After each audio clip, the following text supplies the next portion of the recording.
let's get started.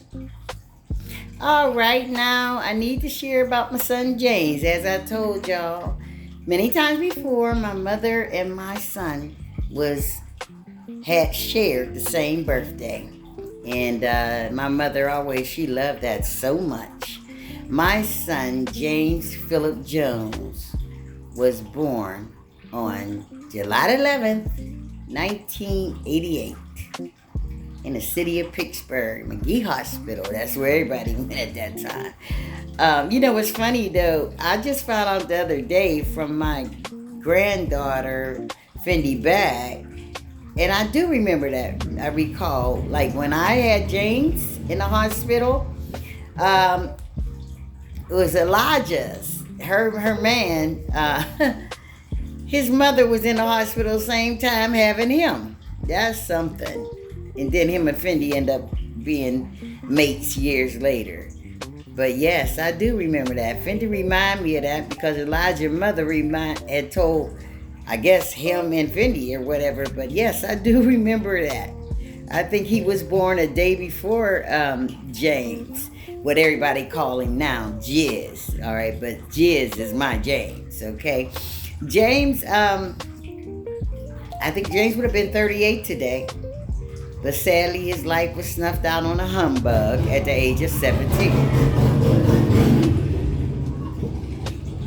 And that's my dog chasing people. I don't know what I'm going to do with him. He won't come in the house. You know, I don't know what to do with him. But I'm going to think of something to do with him. But nevertheless, he done took some seconds off of my talk. But nevertheless, yes, James was my loud child. From the time he was born, he always, he cried loud. When he was a toddler, he talked loud. And don't let him get upset as a teenager. Oh, yeah. He hollered loud. I call him my loud child. James' idol was his brother, Harry. And also my son, Don, his idol was his brother, Harry. That was their older brother. But James, James Philip Jones. He got Philip is his dad's name, and from what I understand, Philip's dad's name was James. From what I'm not sure, but I believe I'm right. Well, like I said, James was 7 pounds and I think 19 inches long. And he was a good baby. He didn't really cry. None of my kids was no crybabies. For real, they weren't. Nevertheless, the memories of the good, the bad, the ugly, I treasure everything. But James, he could say that word, all of them, mom, mom, yeah. So I went as far as I could with my kids, and especially James.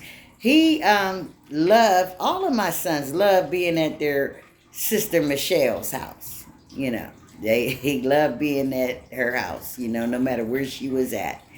But James had friends. I mean, he had a lot of friends, and I'm fortunate that he went out there and he found the real friends, you know what I'm saying? But unfortunately for my third son, he found all the wrong friends, trying to search for good old bro and good old cuz. But James didn't have too much of a problem with finding friends. None of my sons did.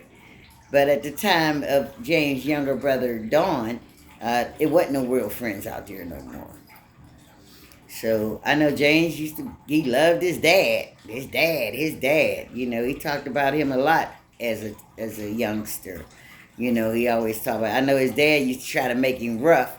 And I used to get upset because he wanted, come here, he gonna punch him. No, don't punch my baby. Oh, he gonna be a man. He ain't gonna be no punk head. Yeah, but James loves music. And the most thing I want to say about James, I know after I lost all my sons, everybody would ask me time after time, they would say, did any of your sons have kids? And for years, I was saying, nah, none of them had kids. Because, they all left this world before they was even 20. And the same way I birthed them in the world was the same order they left out of this world. But I need to say, last year in July, that's the month of when I birthed James, July of 2025, I put the pedal to the metal. And I found a young lady, and he have a beautiful young daughter. But check it out. It was 20 years later, finally, God seemed fit to find a way that I can be sure and have this here in my life. So in July, me and her got together. We did the DNA test. A week later, oh yeah, I think it was like, what, 98 or 97%.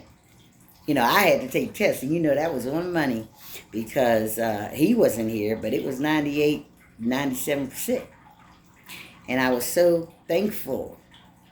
And I know he would have been so happy to have a kid.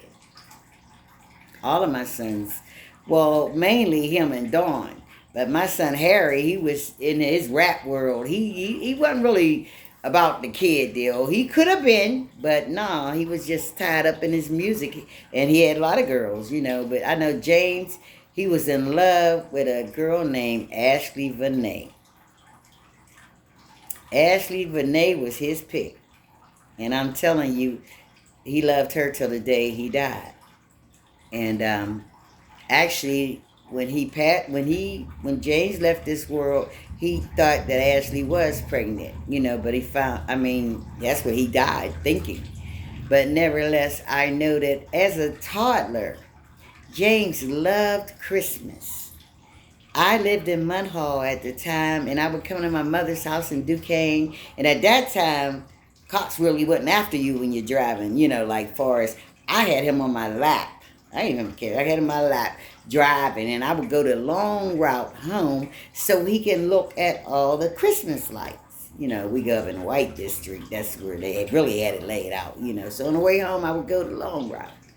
And every Christmas light he seen, he was so happy. He was so happy, you know, just, you know, and I enjoyed seeing him so happy. He loved Christmas. So if I was to say, well, what is his James' favorite holiday? It was Christmas. Yes, it was. And for him his life to be stolen away and murdered 2 weeks before Christmas, that was an extra hurt piece for me. See, we as mothers or fathers, or I'm speaking from a mother angle, all them little pieces mean something to me. And I knew how James loved Christmas. And when, you know, when it happened so close to Christmas, Christmas never was the same for me. No, it never was. Never was. That year of Jane's death, I didn't even put up a Christmas tree. The last minute, I said, okay, I'm going to try to do something. I got some garland and made a Christmas tree on my wall. It's so much about James I could talk about. I guess James, I've got a little bit more, but I'm just saying, yeah, James, the only one my son Dawn would listen to when Harry left this world was James. Like I said, that was my loud child. And he loved his family. And he loved his twin, Ebony. Yeah, don't mess with his sister, Ebony. And then when he got older and could go to Michelle's house and all that, they would always, all of my sons wanted to hang out wherever Michelle was. You know, that was their favorite aunt. But I do want to say that I miss James a lot. I miss all my sons. I miss all my people a lot. But James and my mother's birthday was on the same day. And James would have been 38 years old today. So I'm hoping that some of those friends, what he had, will remember it. Send a shout out. Heavenly birthday for James. Because he didn't have to leave. None of them. It was all senselessly. I think at the hearing, the boy said, oh, he wasn't supposed to be there. Oh, wow. Ain't that a good thought now? My son was gone. He wasn't going to celebrate no more earthly birthdays. So I want to say happy heavenly birthday again and again to my son, James. And I'll be right back.